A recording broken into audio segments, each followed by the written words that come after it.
환난을 기회로 만드시는 하나님, 이런 제목으로 사도행전 21장에서 27절에서 40절까지 말씀 우리 함께 나누겠습니다.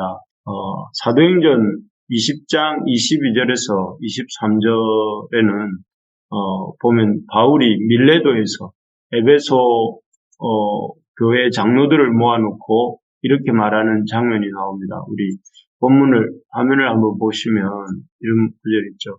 보라, 이제 나는 성령에 매여 예루살렘으로 가는데 거기서 무슨 일을 당할는지 알지 못하노라. 오직 성령이 각 성에서 내게 증언하여 결박과 환난이 나를 기다린다 하시나 내가 달려갈 길과 주 예수께 받은 사명 곧 하나님의 은혜의 복음을 증언하는 일을 마치려 하면은 나의 생명조차 조금도 귀한 것으로 여기지 아니하노라. 이렇게 나옵니다. 여기에 보면 바울은 에베소 장로들에게 자신이 이제 예루살렘으로 올라가는데 거기에는 결박과 환난이 기다린다 하면서도 그럼에도 자신은 은혜의 복음 증언하는 일을 마치려 하면은 자기 생명을 조금 더 귀한 것으로 여기지 않겠다 이렇게 하는 모습을 볼 수 있습니다. 이 설교를 마치고 바울은 예루살렘으로 올라갑니다. 가고 또 그 올라와서 일어나고 있는 일들이 오늘 본문의 사건입니다. 참 그렇게 예고했던 대로 바울에게는 이 예루살렘에서 하나님의 은혜의 복음을 증거하는 일에 있어서 큰 환난이 닥쳐옵니다. 어떤 환난인가 하면 첫째는 아시아로부터 온 유대인들의 모함이 있었습니다. 여기 27절에 보니까 아시아로부터 온 유대인들이 성전에서 바울을 보고 무리를 충동하여 이렇게 나오는데 이 사람들은 비시디아 안디옥 1차 전도여행 때 갔던 곳이죠. 비시디아 안디옥과 이고니온과 루스드라 에서 시작해서 또 데살로니가와 베레아 그리고 고린도에 이르기까지 계속해서 바울을 쫓아다니면서 바울이 복음을 전하지 못하도록 해방하면서 바울을 괴롭게 했던 바로 그 사람들이었습니다. 그들은 놀랍게도 이제 예루살렘 성전까지 쫓아와서 바울이 하나님의 율법과 성전을 비방하고 성전에 헬라인들을 데리고 들어와 성전을 더럽혔다 하면서 이렇게 무리를 충동하고 또 선동하고 있는 모습을 보입니다. 사실 바울은 헬라인과 성경 구절을 보면 시내에 같이 있었던 적은 있지만 그들 헬라인을 데리고 성전에 들어간 적이 없었습니다. 하지만 무리들이 그렇게 많이 모이는 무리들은 이성에 의해 움직이는 것이 아니고 선동에 의해서 쉽게 의동하는 성향이 있지 않습니까? 이것을 잘 아는 아시아에 온 유대인들이 바울이 헬라인을 성전에 데리고 들어갔다 하고 무리들을 충동질하고 선동하여서 바울을 해치려고 하고 있는 것입니다. 참 이 모습을 보면서 이 아시아에서 온 유대인들 바울을 쭉 따라다니면서 바울을 참 괴롭혔던 그 사람들 참으로 끈질기고 복음의 악한 해방꾼들이다 하는 생각을 하게 됩니다. 이들의 모습은 마치 예수님을 이렇게 끈질기게 따라다녔던 종교 지도자들, 종교인들의 모습이 떠오릅니다. 계속해서 예수님을 따라다니면서 예수님께 무슨 흠을 잡을 일이 없는가 하고 이렇게 예수님을 따라다니고 또 예수님에게 죄를 뒤집어 씌우기 위해서 모함도 서슴지 않았던 그 사람들의 모습을 이제 떠올리게 됩니다. 정말 그렇습니다. 하나님의 복음을 전하고 또 하나님의 나라를 세워가는 일에는 참으로 끈질긴 방해 세력들이 있고 또 힘든 상황들이 있구나 하는 것을 이 모습들을 보면서 깨닫게 됩니다. 그렇기 때문에 우리가 힘든 상황이 있고 또 낙심하게 만드는 상황이 있다 하더라도 낙심하거나 좌절하지 말아야 되겠습니다.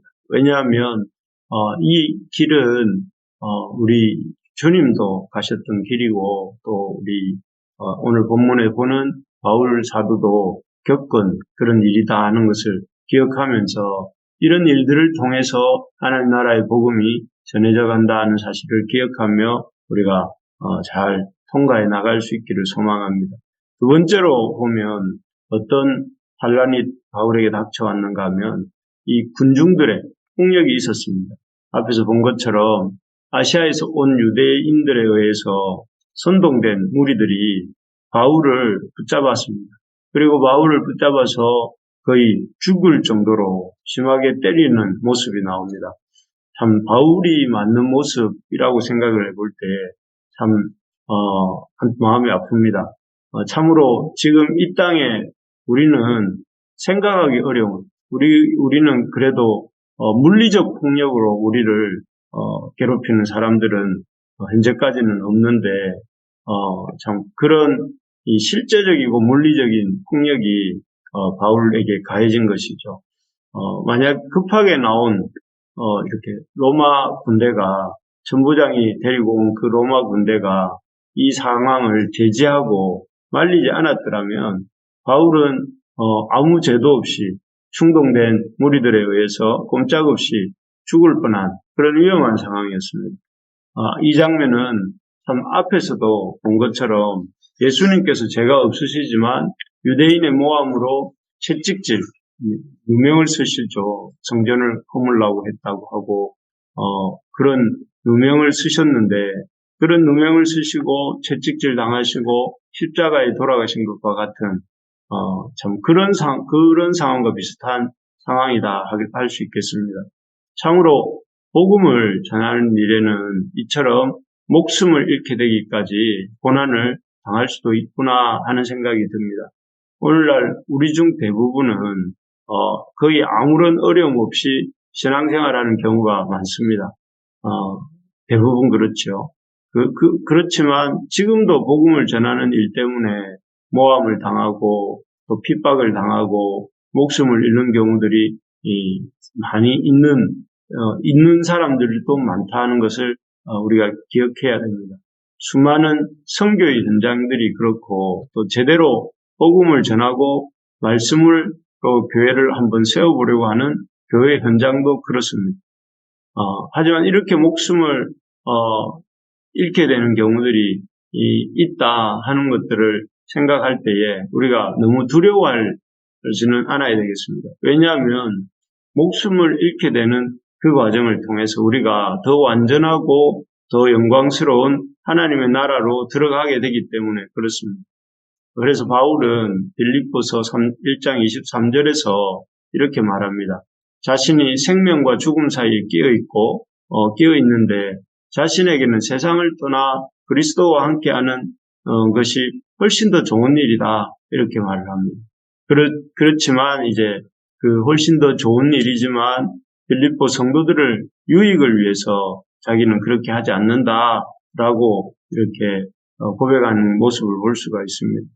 사실 이 바울의 고백처럼 정말 우리가 이 땅에서 삶이 영원할 것처럼 생각하고 이 땅에서 삶이 제일 좋은 것처럼 생각하지만 이 땅에서의 삶은 잠시 잠깐이고 또 이 땅에서의 삶보다 훨씬 더 좋은 하나님의 이 나라가 있다는 것을 우리가 이렇게 기억해야 되겠습니다. 그래서 잠시 잠깐 이 시간이 지난 후에 우리는 하나님 나라에 들어가게 될 것인데 그런 하나님 나라에 대한 하나님 주실 유업에 대한 세하지 않고 더럽지 않고 부패하지 아니할 그 하나님 나라에 대한 소망이 우리에게 있기를 소망하고 그런 소망을 가지고 담대하게 이 사역을 해나가는 저와 우리 부르심의 식구들 다 되기를 주님의 이름으로 소망합니다.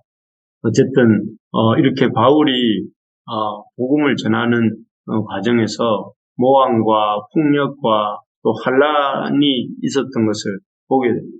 참 이런 과정을 이렇게 보면서 바울이 참 당했던 그런 고난의 모습들 앞에 우리가 마음에 참 무거운 생각도 듭니다. 하지만 이러한 과정을 통해서 힘든 일만 있었던 것은 아닙니다. 이런 과정을 통해 바울은 특별한 하나님의 손길을 경험하게 됩니다. 그것은 먼저는 하나님이 보호하시는 손길입니다.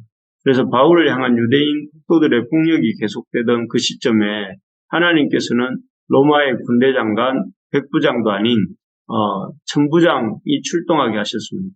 그래서 천부장이 예루살렘 성전이 너무 소란하니까 큰 폭동이 일어난 줄로 알고 출동을 합니다. 출동을 해서 이렇게 이 바울이 폭도들로부터 거의 죽기 직전까지 간 이 바울을 구출하게 되죠. 그리고 이 사건을 통해서 바울의 그 생명을 구원하게 되는데 참 이러한 천부장의 출동이나 또 천부장을 통한 바울의 구원은 참 아무도 예상하지 못한 하나님의 도우심이다 할 수 있겠습니다. 그렇습니다. 하나님께서는 하나님의 사명자들, 하나님의 복음을 전하는 사람들을 그냥 버려두지 않으시고 그 생명 사계에 꽁꽁 사매시고 지키시고 보호하신다 하는 것을 알 수 있습니다. 그래서 그가 당신이 맡긴 사명을 잘 감당할 수 있도록 끝까지 보호하신다 하는 것이죠. 지금 하나님께서 우리에게 맡기신 사역을 하다가 혹시라도 지쳐 있다면 또 혹시라도 참 낙심하고 좌절하고 있다면 이러한 주님의 지키심과 특별한 보호하심이 있음을 알고 힘을 내는 우리가 되기를 소망합니다. 그래서 비록 지치고 힘들지만 때가 되면 또 하나님께서 때가 이르면 기쁨으로 단을 거두는 그런 일도 있게 해주실 줄로 믿습니다. 둘째로 하나님이 이 손길을 어떻게 경험하는가 하면 이 고난의 과정을 통해서 또 복음 전도의 기회로 만들어 주십니다. 여기 바울이 천부장에게 붙들려서 이제 로마 진영으로 올라가던 중에 바울이 천부장에게 요청을 하지요. 어떤 요청을 하느냐 하면은 37절에 보니까 천부장이 이르되 내가 당신에게 말할 수 있느냐, 이르되 내가 헬라말을 아느냐 이렇게 묻고 바울이 39절에 보면 나는 유대인이라 소읍이 아닌 길리기아 다소시의 시민이니 청컨대 백성에게 말하기를 허락하라 하니 천부장이 허락하거늘 이렇게 대화가 진행되고 있습니다. 이 모습 속에서 오히려 이제 바울은 그 성전에 모여있는 그 수많은 군중들에게 예수님에 대해서, 복음에 대해서, 하나님 나라에 대해서 전할 수 있는 기회를 얻게 됩니다.